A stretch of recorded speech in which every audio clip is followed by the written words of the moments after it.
ఓ 15 ఏళ్ల విద్యార్థిని పాఠశాల నుంచి బయటకు వస్తుండగా అప్పుడే ఒక యువకుడు ఆమె దగ్గరకొచ్చి "ఐ లవ్ యూ" అని చెప్పాడు.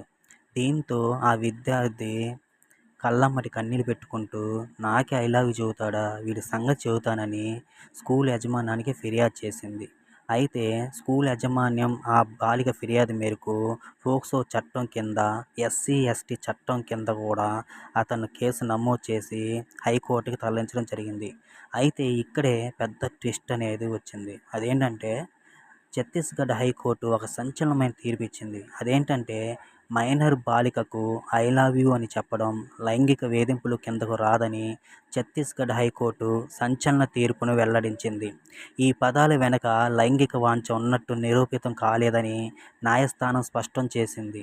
ఇది పోక్సో చట్టం కిందకు రాదని తెలిపింది.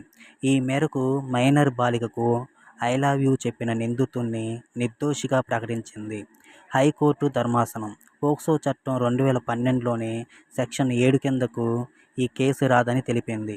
ఒకవేళ నిందితుడు లైంగికంగా వేధించాలన్న కోరికతో, అలాంటి దురుద్దేశంతో ఇలా ఐ లవ్ యూ అని చెబితే వరకు దాన్ని పరిగణలోకి తీసుకోవచ్చని స్పష్టం చేసింది. అలాంటి ఆధారాలు లేని రుజువు కాలేదని ఈ మేరకు నిందితుడిని నిర్దోషిగా ప్రకటిస్తూ కీలక తీర్పును వెల్లడించింది హైకోర్టు ధర్మాసనం. దీని గురించి మీ అభిప్రాయాన్ని తెలియచేయండి కామెంట్ రూపంలో. మన ఛానల్ని సబ్స్క్రైబ్ చేయండి.